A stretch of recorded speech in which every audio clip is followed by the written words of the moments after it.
स्वागत है आप सबका। कल तक हम संधि प्रकरण के बारे में पूरा अध्ययन किया था। अपना 2 प्रकरण पूरा हो गया, संज्ञा प्रकरण और अच संधि प्रकरण। अब इस दोनों प्रकरणों में अभी तक हमने जो आपको पढ़ाए हैं उन चीज़ों को आप लोग 2-4 बार सुनिए,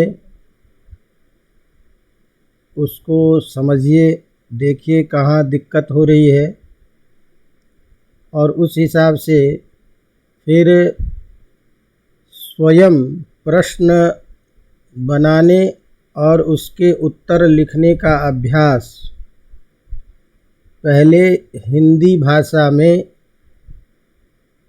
सीमित शब्दों में करने का प्रयास कीजिए। तो जैसे कि अभी तक आप विगत 2-4-5 साल के प्रश्नों को देखें तो अभी तक हमने आपको जो भी पढ़ाए हैं उनमें से प्रायः सारे के सारे प्रश्न पिछले 5 सालों के क्वेश्चन पेपर में है। आप पिछले 13 से लेकर के और 18 तक के क्वेश्चन पेपर को यदि देखें प्रथम पत्र में तो हमने जो कुछ भी पढ़ाए हैं वो सारी चीज़ें आपको मिल जाएंगी। इसका मतलब क्या है कि हमारा सिलेबस का यदि ढंग से अध्ययन हो तो हमें कहीं बाहर में कुछ भी देखने की ज़रूरत नहीं पड़ेगी। अब इसमें क्या है कि जैसे मान लीजिए मैं आपको संकेत करता हूँ कि अब आप कुछ प्रत्याहारों के बारे में, कुछ वर्णों के बारे में प्रश्न बना करके और उसका उत्तर लिखिए। तो सबसे पहले तो प्रत्याहार बनाने से संबंधित और किस प्रत्याहार में कितने प्रश्न हैं, ये कितने वर्ण हैं, ये एक प्रश्न आपका रहेगा ही प्रत्याहार से संबंधित। तो हस प्रत्याहार कैसे बनेगा, कितने वर्ण होंगे? तो हस प्रत्याहारे कति वर्णाः भवन्ति।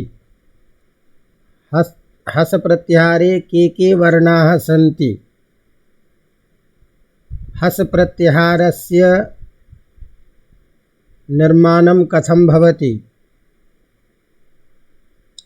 इसी तरह वल प्रत्याहारः, झस प्रत्याहारः, झल प्रत्याहारः, खय प्रत्याहारः, वश प्रत्याहारः एवं प्रत्याहाराः भवन्ति प्रसिद्धाः। ये सारे प्रसिद्ध प्रत्याहार है। जस प्रत्याहार है। तो आपके किताब में सभी प्रत्याहारों में कितने वर्ण दिए गए हैं वो भी लिखे हुए हैं। तो उसको देख करके, और ये तभी होगा जब माहेश्वर सूत्र का ज्ञान आपको क्रमिक रूप से याद हो। तो इसको ध्यान रखिए।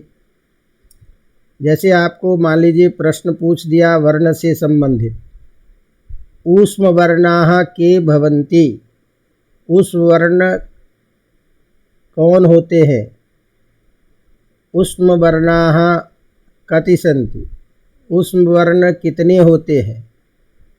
अंतस्थ वर्णाः के सन्ति। अंतस्थ वर्ण कौन होते हैं? कियन्तः कितने होते हैं? तो ये सब जो कुछ चीज़ें हैं, छोटी छोटी बातें हैं, इसको ध्यान रखिए। इसी तरह से संज्ञा से संबंधित सूत्रों के बारे में गुण संज्ञा, वृद्धि संज्ञा, पूर्वरूप संज्ञा, पररूप जो संधि है तो गुण संज्ञा के बारे संज्ञा प्रकरण में यदि हम देखें तो गुण, वृद्धि, सवर्ण, संहिता और संयोग, ये जो संज्ञा है इन संज्ञाओं से संबंधित प्रश्न रहेगा ही। तो इतने सारे संज्ञा जो है इसको संज्ञा विधान करने वाला सूत्र कौन सा है और किन वर्णों की ये संज्ञा होती है। मान लीजिए आपको परीक्षा में पूछ दिया गुण संज्ञकाः वर्णाः के भवन्ति, गुण संज्ञा सूत्रम लेखनीयम, गुण संज्ञा सूत्रस्य सोदाहरणम अर्थो लेख्यः। तो गुण संज्ञा विधायकम सूत्रमस्ति अदेङ्गुणः, अत्र अकारः, एकारः, ओकारः इति त्रयः वर्णाः गुणसंज्ञकाः भवन्ति। व्याकरणे एते त्रयः वर्णाः गुणशब्देन व्यवह्रियन्ते। अतएव अत एङ् इत्यस्य गुणसंज्ञा भवति, यथा अकारः, एकारः, ओकारः। इसी तरह से वृद्धि संज्ञा, संहिता संज्ञा विधायकम सूत्रम किम, परः सन्निकर्षः संहिता। वर्णानां परस्परम अतिशयितं सन्निधिः अत्यन्तं सामीप्यं यद्भवति तस्य संहिता संज्ञा भवति। यथा यदि अपि इत्यत्र इकार यकार अकारयोः परस्परम अत्यन्तं सामीप्यम अस्ति, अतः संहिता संज्ञा भवति। सामीप्यम यत्र अन्यस्य व्यवधानम न भवति। अवगतम। इसी तरह से इको यनचिति सूत्रस्य सोदाहरणम अर्थो लेख्यः। इदं सूत्रम यण विधायकम सूत्रम अस्ति। अनेन सूत्रेण इकः स्थाने यण वर्णाः भवन्ति।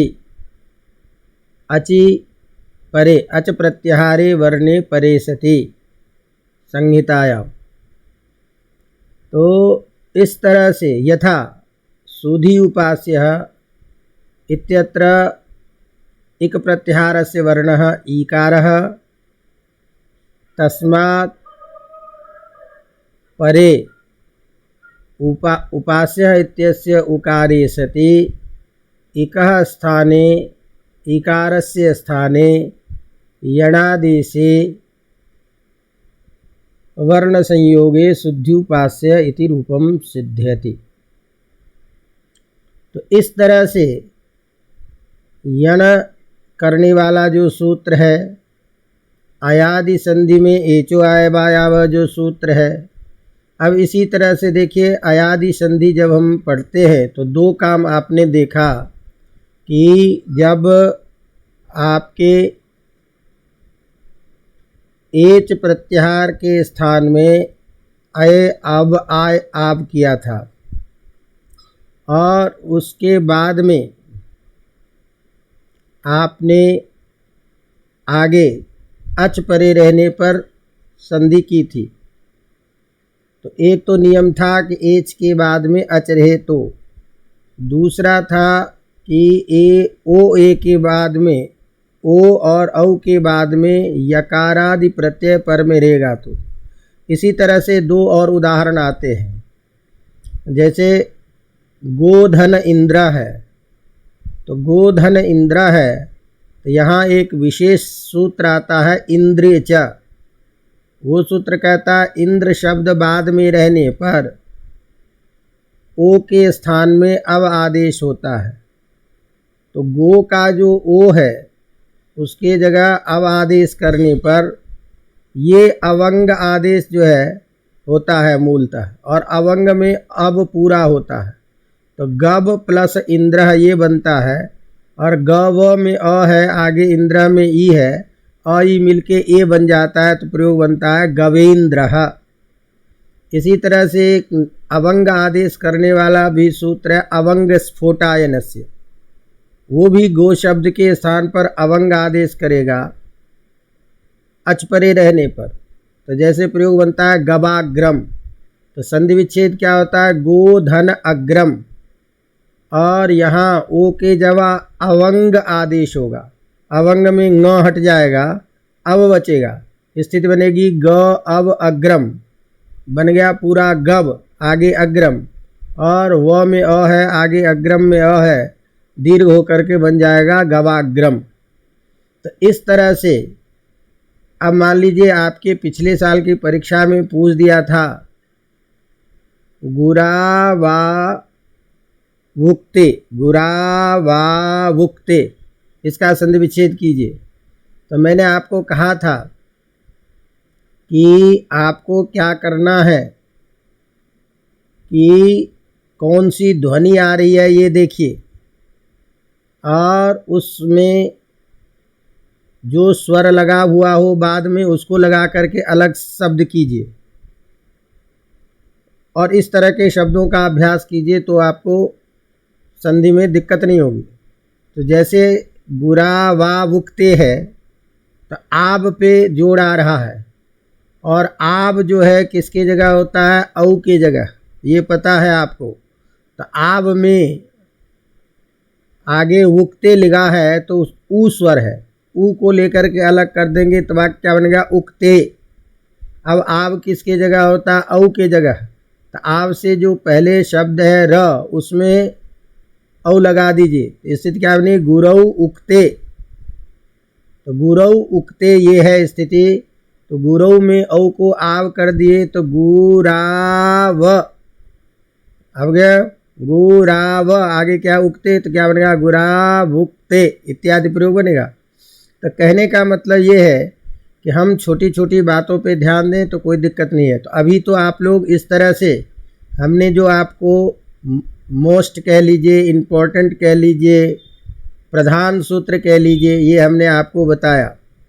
व्याकरण में प्रगिरी संज्ञा किसकी होती है, इदुदे द्विवचनम प्रगिरियम सूत्र का अर्थ क्या है, तो ये सब थोड़ा सा अभी आप देखते रहिए धीरे धीरे।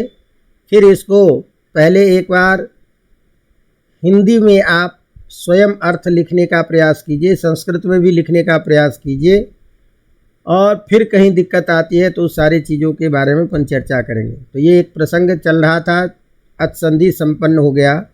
हम आज हल संधि के बारे में प्रारंभ करेंगे। अब पहले तो यही दिमाग में ध्यान में रखिए कि हल संधि का मतलब क्या हुआ। हल प्रत्याहार में जो वर्ण आएगा उस वर्ण के जगह पर हमको परिवर्तन करना है।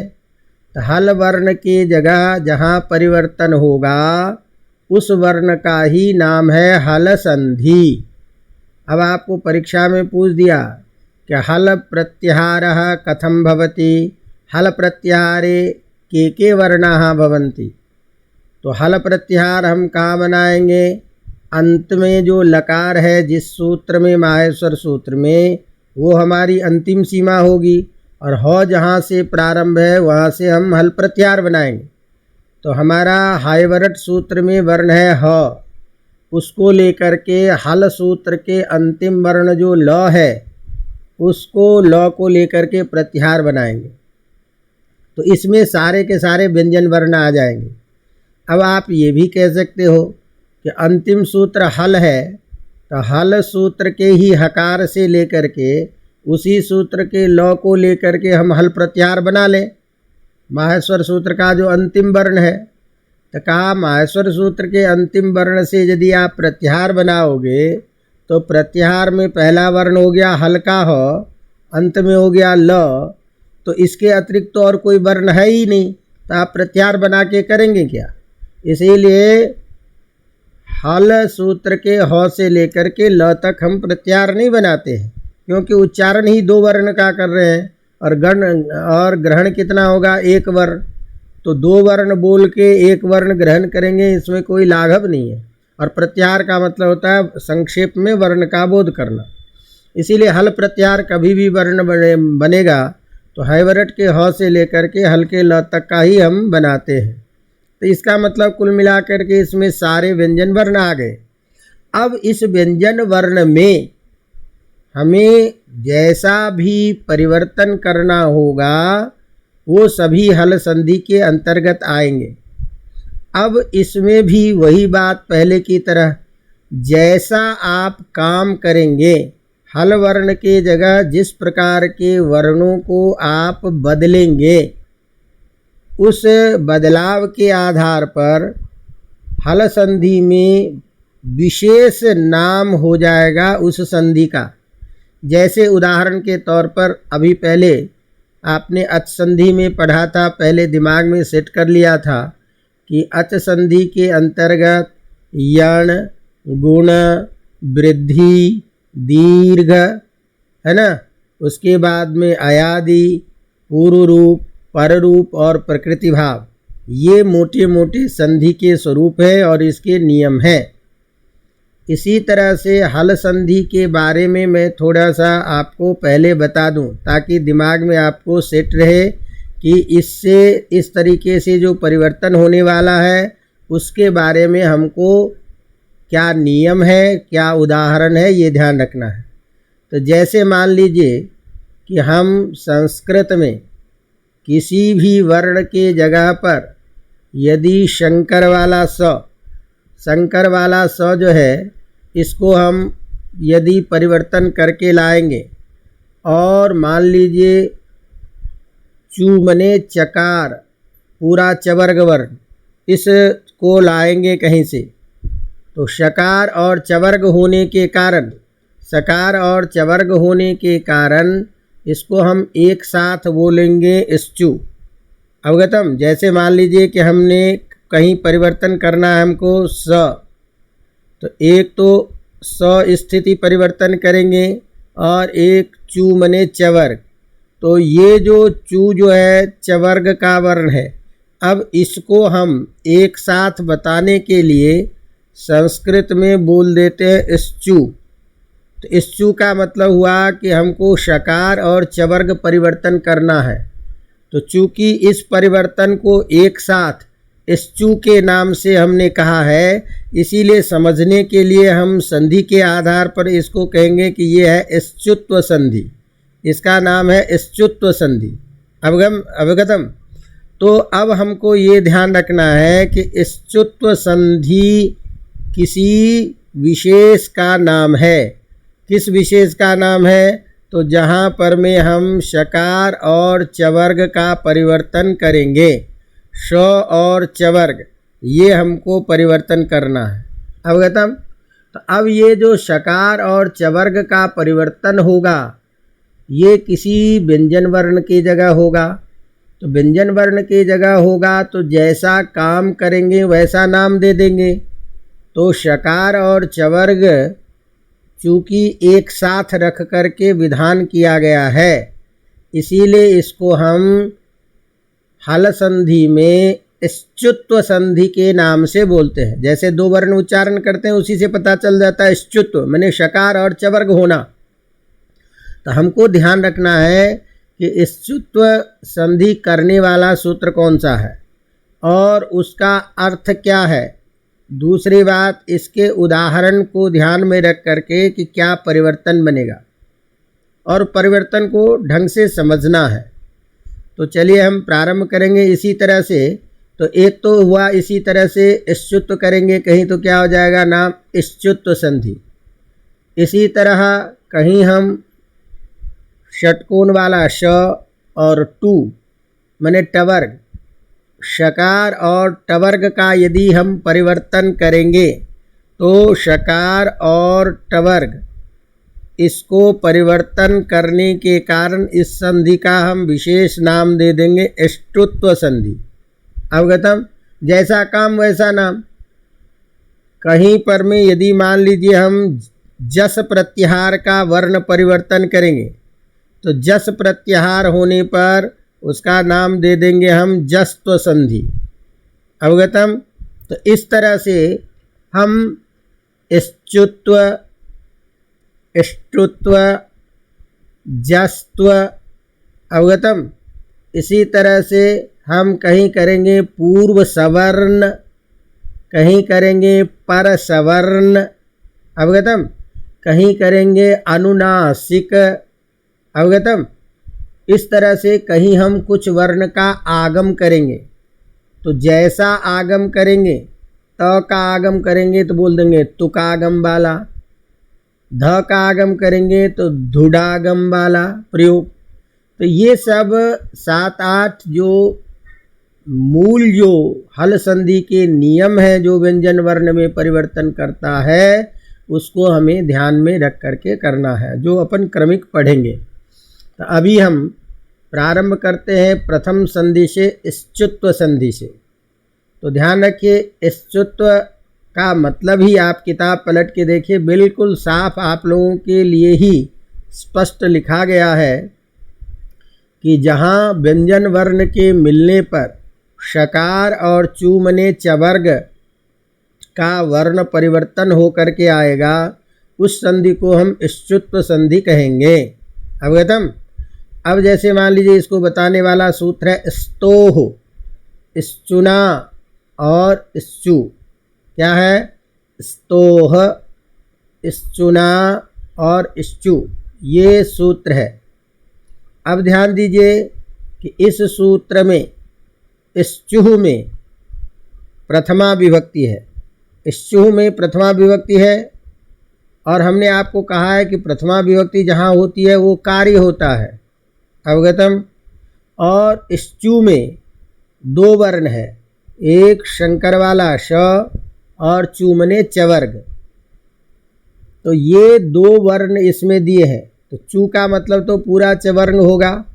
तो अब हम कभी यदि ये बोलते हैं इश्चु, उसको बोलेंगे इश्चु में रहने वाला जो धर्म, उसको बोलते हैं इश्चुत्व। तो इश्चु होता है, संक्षेप में क्या समझे, इश्चु होता है। अब इश्चु होने का मतलब क्या हुआ, शकार होगा और चवर्ग होगा। तो इस तरह से इश्चु का मतलब होगा शकार और चवर्ग होता है। अवगतम। इश्चुः का अर्थ क्या निकला, शकार और चवर्ग होता है। अब ये इश्चुः कहाँ होगा, उसको बताने के लिए सूत्र में पहला शब्द दिया है स्तोह। स्तो में 2 शब्द इसमें भी है, एक सकार और एक तू मने तवर्ग। तो सकार और तू, इन दोनों को मिला करके एक पद रखा स्तु। और हमने आपको पहले बताया था कि जहाँ भी उकारांत शब्द होता है, उसके पंचमी षष्ठी के एकवचन में रूप बनाना हो तो हम ओह लगा करके बोलते हैं। तो इस तरह से जैसे गुरु का गुरोह, तो स्तु शब्द का रूप क्या बनेगा, स्तोह। और हमने आपको नियम दिया है कि जहाँ षष्ठी विभक्ति लगी हो उसका मतलब होगा उसके स्थान में। तो यहाँ स्तोह में 2 वर्ण है, शकार और तू मने तवर्ग। तो अर्थ करते समय करेंगे सकार और तवर्ग के स्थान में। अवगतम। तो स्तोह का अर्थ क्या हुआ, सकार और तवर्ग के स्थान में। इश्चु का अर्थ क्या होता है, शकार और चवर्ग होता है। तो अब आपको किसके स्थान में करना है ये भी पता चल गया, क्या काम करना है ये भी पता चल गया कि सकार और तवर्ग के स्थान में परिवर्तन हम करेंगे शकार और चवर्ग। अब ध्यान दीजिए कि यहाँ स्तोह में 2 चीज़ें हैं, सकार और तवर्ग, और इश्चुः में भी 2 चीज़ें हैं, शकार और चवर्ग। तो ऐसी स्थिति में स्थानीय जो है जिसकी जगह काम करना है हमको, सकार और तवर्ग, ये भी 2 चीज़ है, और जो कार्य करना है शकार और चवर्ग, वो भी 2 चीज़ है।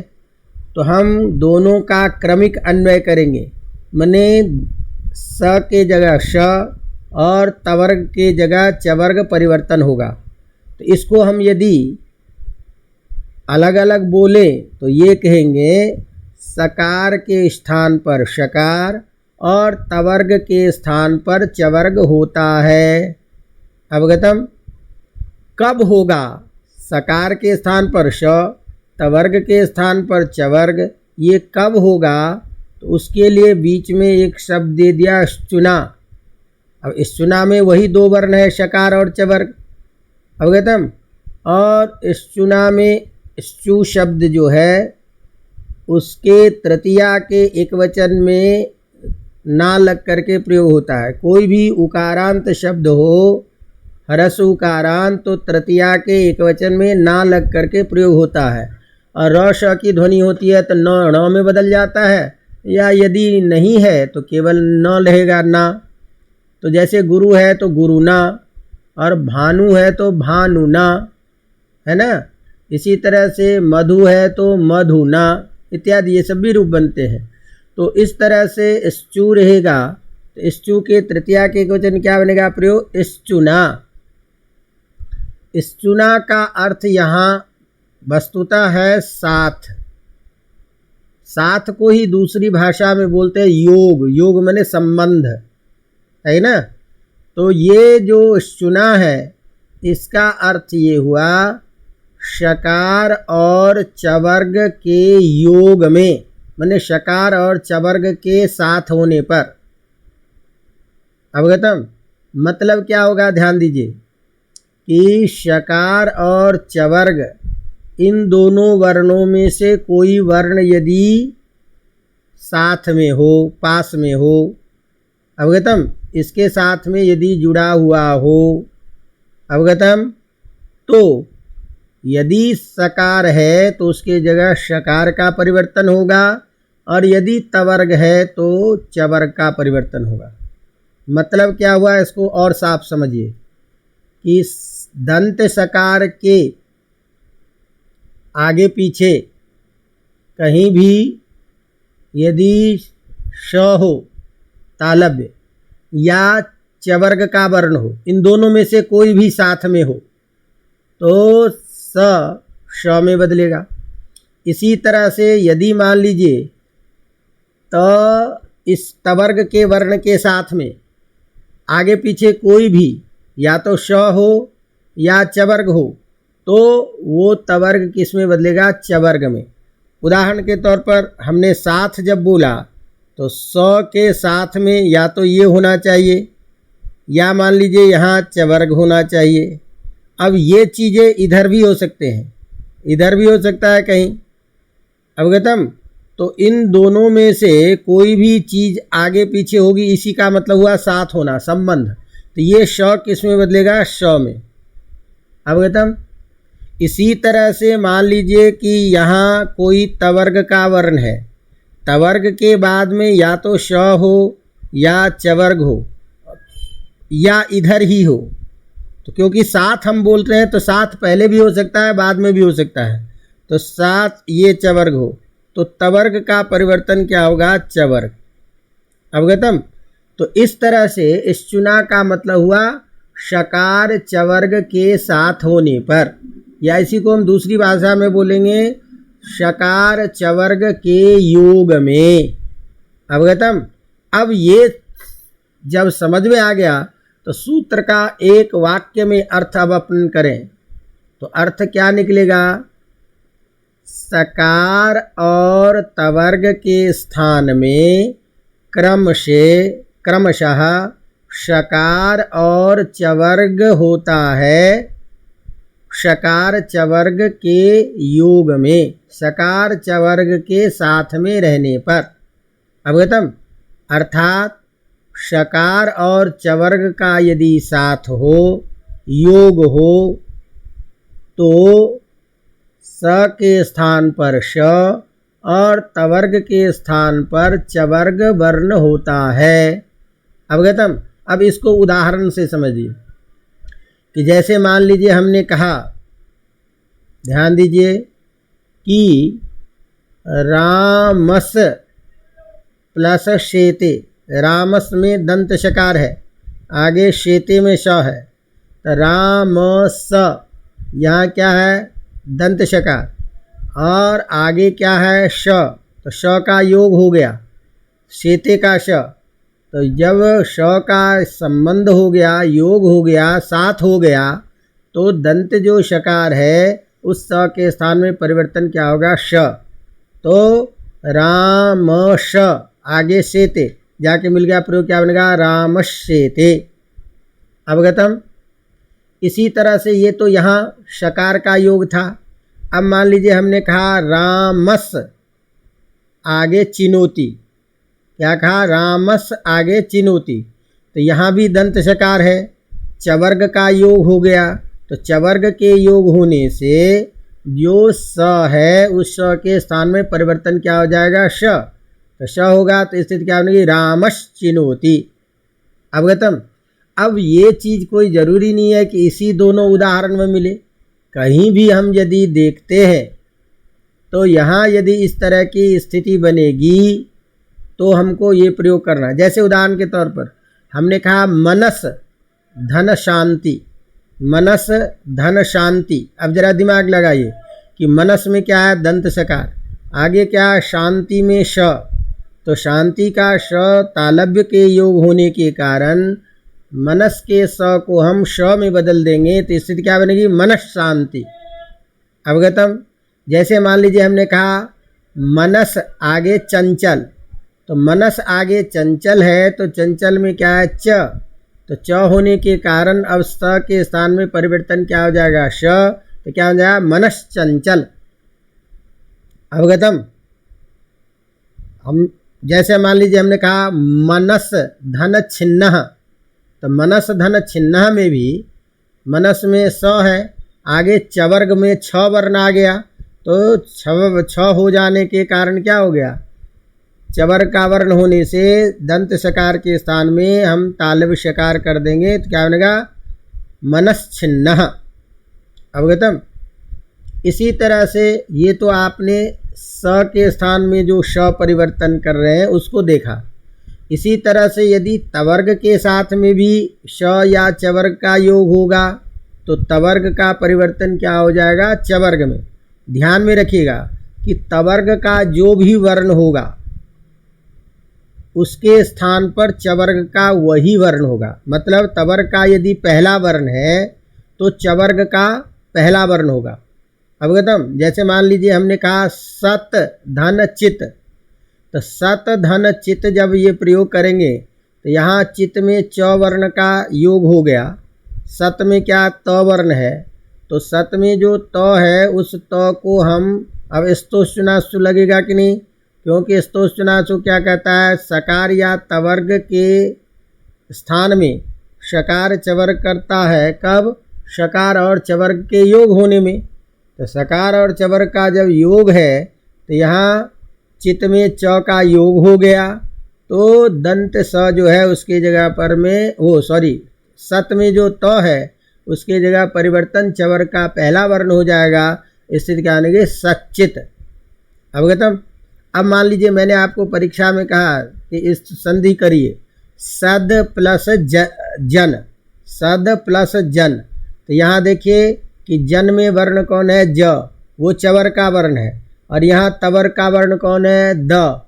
तो तवर्ग का वर्ण हो जाने के कारण तवर्ग का ये तीसरा अक्षर है द, तो उसकी जगह चवर्ग का तीसरा अक्षर परिवर्तन होके आएगा ज। तो ज होगा तो अप्रयोग क्या बनेगा? सज्जन। नहीं समझे ना? अब मान लीजिए आपको कठिन शब्द कोई दे दिया, सुहृद जगाम, सुहृद प्लस जगाम। तो सुहृद प्लस जगाम माने मित्र गया, तो सुहृद शब्द है द हलंत, आगे क्या है? जगाम में ज, तो ज चवर्ग का वर्ण आ गया, तो द का परिवर्तन क्या होगा? चवर्ग का तीसरा वर्ण ज। स्थिति क्या बनेगा? सुहृद जगाम। अवगतम। इसी तरह से हमने कहा सारगिन प्लस जय, तो सारगिन में क्या है? न, आगे क्या है? जय में ज, तो तवर्ग का जो पांचवा अक्षर है न, उसके जगह चवर्ग का वर्ण परिवर्तन क्या हो जाएगा? य, छ ज ज य। तो क्या प्रयोग बनेगा? सारगिन जय। अवगतम। समझ में आ रही बात? तो इस तरह से अब जैसे हमने कहा मान लीजिए रामस छात्र, तो रामस आगे क्या है? छात्र, तो स है यहाँ, स परिवर्तन हो जाएगा किसमें, शंकर वाले श में। स्थिति क्या हो गया, रामश्छात्रः। अवगतम, समझ में आ रही बात। इसी तरह से मान लीजिए हमने कहा उच्चाटन, अब उच्चाटन का संधि विच्छेद कीजिए। तो उच्चाटन में चाटन तो अलग शब्द है, अब कौन आ गया यहाँ, वर्ण च है। तो च है, इसका मतलब च प्रथम अक्षर है चवर का, तो ये तवर के पहले वर्ण के स्थान पे हुआ है, क्योंकि पहले की जगह पहला आदेश होगा।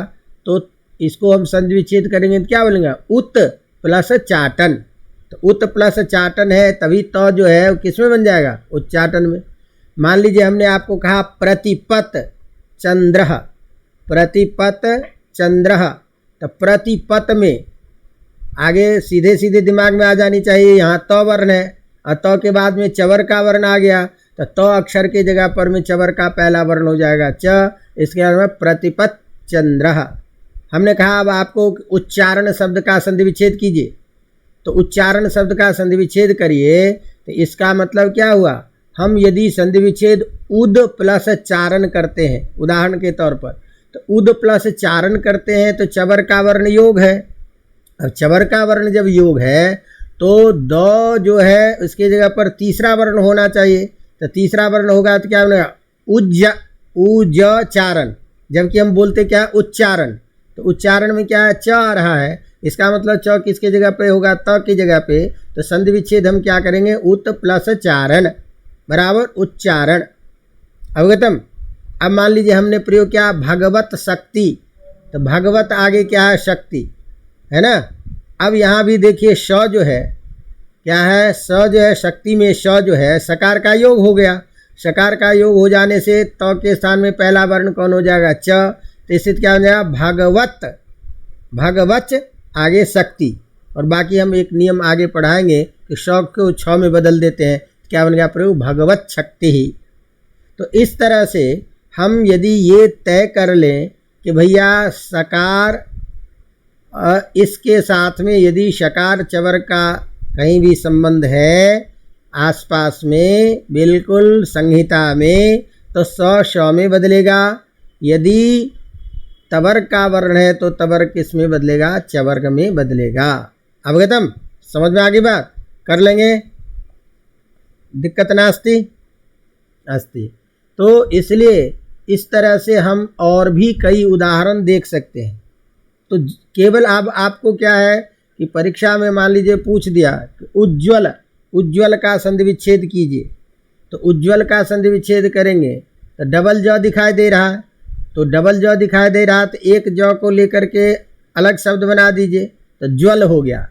अब ज्वल जो है उससे पहले क्या दिखाई दे रहा है, ज, तो ज दिखा रहा है, इसका मतलब ज तृतीय वर्ण है, तो ये परिवर्तन क्या होगा, तवर का तृतीय वर्ण, तो तवर का तृतीय वर्ण क्या होना, द। इसे क्या होना, उद प्लस ज्वल बराबर उज्ज्वल। अवगतम, कर लेंगे। इस तरह से चाहे शकार का विधान हो चाहे चवर्ग का विधान हो, दोनों में से कोई भी परिवर्तन होगा तो चूंकि सूत्र के आधार पर हम इसको इश्चू के द्वारा बताए हैं, इसीलिए चाहे केवल सकार हो तब भी इश्चुत्व बोलेंगे, केवल चकार चवर का वर्ण परिवर्तन होगा तब भी इश्चुत्व बोलेंगे। अवगतम, क्योंकि इश्चुत्व दोनों को लेकर के कहा गया है, तो शकार का परिवर्तन होगा तब भी इश्चुत्व संधि में आएगा और चवर का परिवर्तन होगा तब भी इश्चुत्व में आएगा। कर लेंगे। अवगतम, अवगतम। अब यहाँ एक चीज़ ज़रूर और है कि थोड़ा सा हम आपको, हालांकि इसकी ज़रूरत आपको कम पड़ेगी, लेकिन एक पूर्ण ज्ञान के लिए आपको मैं बता दूं कि ये जो आपने अभी प्रयोग पढ़ा है हल संधि में स्तोश्चुनाश्चो, तो आपने योग का मतलब क्या कहा, आगे पीछे कहीं भी हो, यही तो कहा। इसमें एक विशेष नियम आता है अपवाद, और वो अपवाद कहता है कि देखो श के बाद यदि तवर्ग रहे तो इश्चुत्व नहीं होता है, ये विशेष नियम है। क्योंकि साथ का मतलब तो था कि आगे पीछे कहीं होना, तो श के बाद तवर्ग होने पर इश्चुत्व नहीं होता है। ये इस सूत्र का अपवाद है। अवगतम। अब ये एक विशेष नियम, इस नियम को बताने वाला एक नियम हमारे पास 7, ये सूत्र है 7। ये क्या कहता है? स के बाद तवर्ग होने पर स्तुत्व नहीं होता।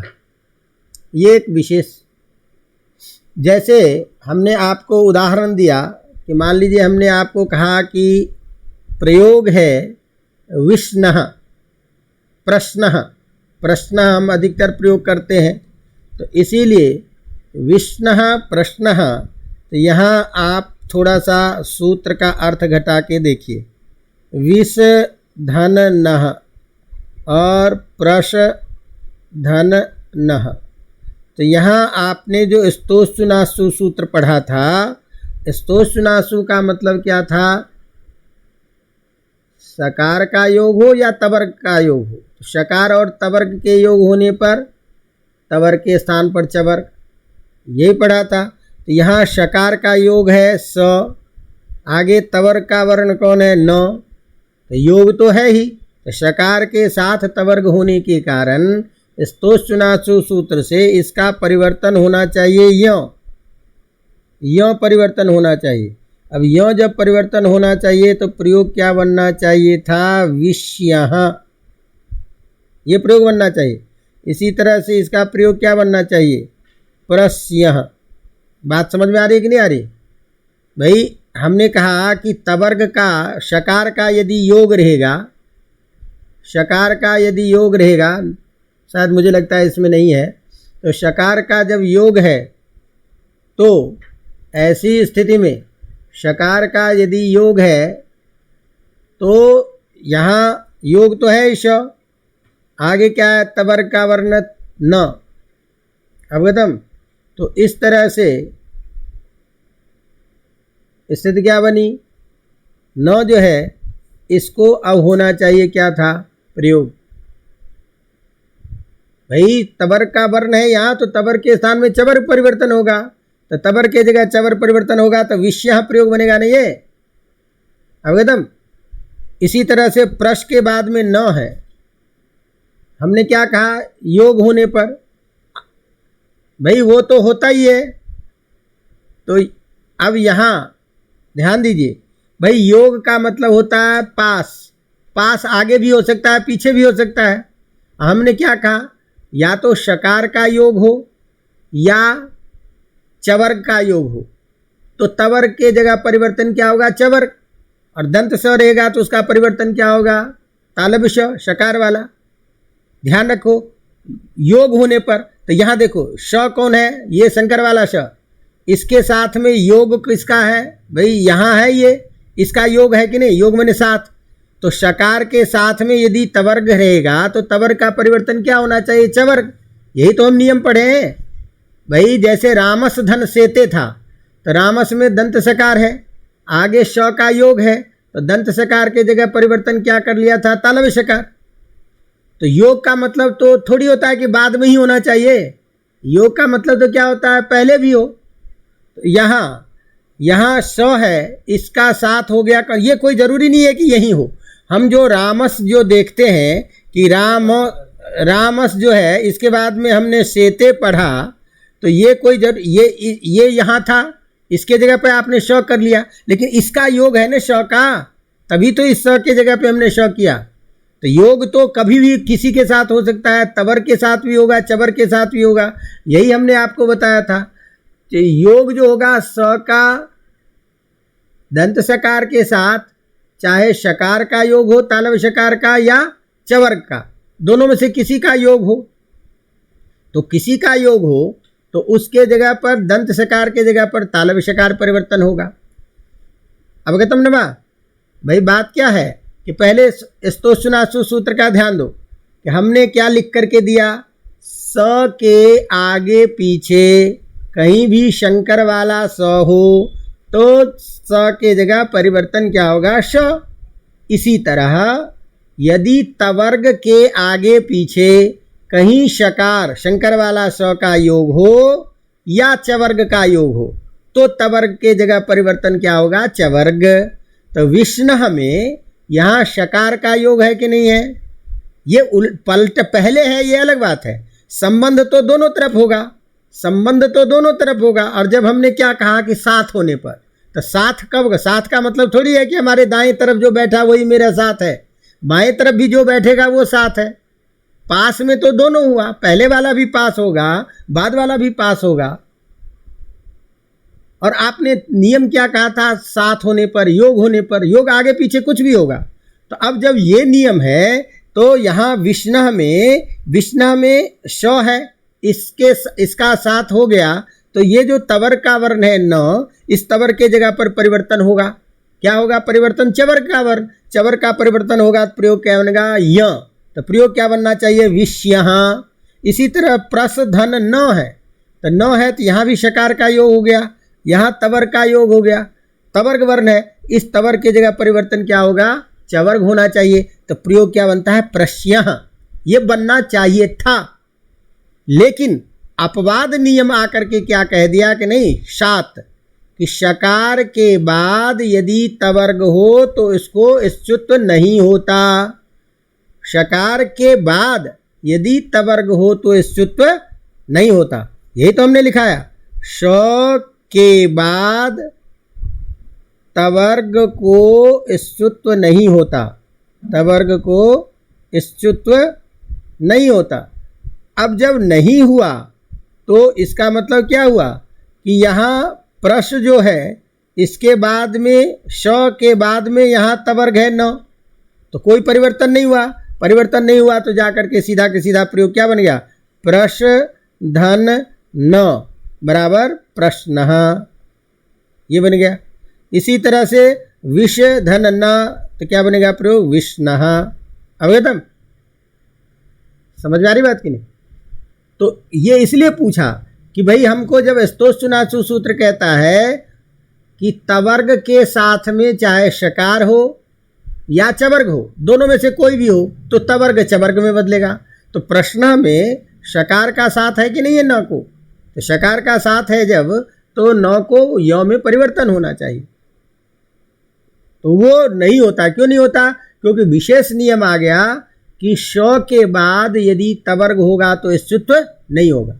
लेकिन अब ध्यान दो, यदि चवर्ग के बाद तवर्ग होगा तो स्तुत्व होगा, तवर्ग के बाद यदि चवर्ग होगा तो स्तुत्व होगा। जैसे देखो हम प्रयोग क्या करते हैं, यज धन न, यज धन न, ये प्रयोग कई अक्सर परीक्षा में पूछ देता है, ध्यान रखना। यज प्लस न, तो यज में चवर्ग का योग हो गया कि नहीं यहाँ, और आगे क्या है, तवर्ग का वर्ण। तो निषेध तो केवल किसको किया था, शकार के बाद तवर्ग को स्तुत्व नहीं होगा। इसका मतलब चवर्ग के बाद यदि तवर्ग है तो स्तुत्व होगा, स्तुत्व होगा तो जो है इसका योग हो गया, तो तवर्ग का वर्ण कौन हो गया, न। तो इस न के जगह अब क्या करेंगे, हम स्तुत्व करेंगे। तो स्तुत्व कौन सा वर्ण होगा, पांचवा, तो पांचवा वर्ण होगा तो क्या बनेगा, य। ध्यान रखना, ज प्लस य, ये स्थिति बनी। और जो य हमेशा कभी भी रहता है तो वो मिल करके क्या बन जाता है, ज्ञ, जो य बराबर ज्ञ। अवगतम। तो अब ये हमारा प्रयोग क्या बनेगा, यज्ञ। तो यज्ञ हमें कौन सी संधि, स्तुत्व संधि। और ये प्रयोग अधिकतर प्रयोग परीक्षा में पूछ देता है क्योंकि बहुत प्रसिद्ध है। तो यज प्लस न बराबर यज्ञ। इसी तरह से दूसरा उदाहरण, इसको देखो कि हम जब ये ध्यान में आ गया, जैसे मान लीजिए हमने प्रयोग क्या किया, या च धन ना, या च धन ना, ये प्रयोग है। तो या च में क्या है, च, अब चवर्ग का योग हो गया तवर्ग के साथ, तो चवर्ग का जब योग हो गया तो तवर्ग का वर्ण जो है न, इसके जगह परिवर्तन क्या करेंगे, चवर्ग का वर्ण य, तो चवर्ग का वर्ण य करेंगे तो अब स्थिति क्या बनेगी, याच्या, याच्या ये वर्ण बनेगा। अवगतम, समझ में आ रहा है कि नहीं आ रहा, तो याच्या ये वर्ण बनेगा। अवगतम। मेघदूत जब हम पढ़ाएंगे तो उसमें एक श्लोक आता है, याच्या मोघा वरमधिगुणे नाद में लब्ध कामा। तो याच्या मोघा वरमधिगुणे, तो याच्या में कौन सी संधि, अब स्तुत्व संधि। यज्ञ में कौन सी संधि है? एश्चुत्व संधि। तज ज्ञानम में कौन सी संधि है? एश्चुत्व संधि, क्योंकि तद आगे ज्ञानम है, जाके बनेगा तज ज्ञानम। अवगतम? तो इस तरह से एश्चुत्व संधि के बारे में सीधा सीधा ध्यान रखिए कि हमको जहाँ कहीं भी डबल शकार वाला रूप दिखे शंकर वाला, तो समझ जाइए कि पहले वर्ण के जगह पर एश्चुत्व शकार हुआ है। इसी तरह से डबल जकार वाला कहीं रूप दिखाई दे, डबल चकार वाला रूप कहीं दिखाई दे, तो समझिए कि यहाँ एश्चुत्व हुआ है। अवगतम? कर लेंगे। इस तरह से एश्चुत्व संधि का ये हमारा प्रयोग पूरा होता है। अब जब एश्चुत्व जब समझ में आ गया, एश्चुत्व जब समझ में आ गया तो अब कोई दिक्कत नहीं है, बिल्कुल ठीक इसी तरह से एश्चुत्व संधि होगा। यहाँ भी क्या होगा कि सीधा केवल संक्षेप में बता देते ताकि आपको समझने में दिक्कत नहीं हो, कि जैसे आपने यहाँ कहा ये सीखा कि सकार और तवर्ग के स्थान पर शकार और चवर्ग होता है। इसी तरह से केवल अर्थ ये है कि सकार और तवर्ग के जगह पर शकार और टवर्ग होता है, शकार और टवर्ग होता है। अवगतम? तो यहाँ ये भी चीज़ हमको ध्यान में रखना है कि यहाँ हमने शकार और चवर्ग पढ़ा है, स और चू पढ़ा है, इसीलिए इस्चू हुआ है। अब हम यहाँ क्या करेंगे? श और टू करेंगे, तो इसको बोलेंगे एष्टुत्व। अब ये जो एष्टुत्व होगा ये भी कहाँ होगा? ध्यान रखिए, उसी स के जगह श और तवर्ग के जगह एष्टुत्व टवर्ग, यही परिवर्तन हो। इसका मतलब ये जो है स्तो, इसी के जगह पर में एष्टुत्व होगा, स और श। अवगतम? तो स के स्थान पर तो परिवर्तन हो जाएगा, इसको मिटाओ, ये जो स है इसके जगह परिवर्तन क्या हो जाएगा? श, और तवर्ग के जगह परिवर्तन क्या हो जाएगा? टवर्ग। ये परिस्थिति बनेगी। तो ये जो सकार और तवर्ग है ये तो पहले सूत्र से स्तोह सूत्र में था ही, तो वहीं से ये अर्थ आ गया स्तोह। अवगतम? और यहाँ शकार और टवर्ग करोगे तो टवर्ग का वर्ण हम किसके रूप में बताते हैं? टू के रूप में। तो टू के रूप में बोलेंगे तो इसी को एक साथ लिखेंगे तो क्या हो जाएगा? एष्टुत्व इत्यर्थ। तो अब ध्यान में केवल यही रखना है कि सकार के स्थान पर शकार और तवर्ग के स्थान पर परिवर्तन क्या होगा? टवर्ग। अवगतम? केवल अंतर छांटना है आपको। वहाँ सकार के जगह पर श और तवर्ग के जगह चवर किया था, यहाँ क्या करेंगे? सकार के जगह पर शकार और तवर्ग के जगह पर भी क्या करेंगे? टवर्ग। अब ध्यान दीजिए, वहाँ आपने किसके योग में किया था? शकार और चवर के योग में। यहाँ भी परिवर्तन क्या करना है? शकार और टवर्ग के योग में। अवगतम? तो इस तरह से शकार और टवर्ग के योग में, तो इसी बात को बताने के लिए एष्टुत्व संधि का नियम है एष्टुनाष्टु।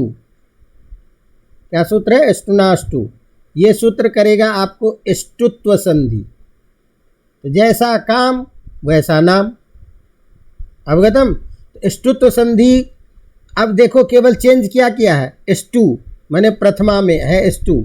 एष्टु का मतलब क्या? श टवर्ग होता है। इसका अर्थ क्या करेंगे?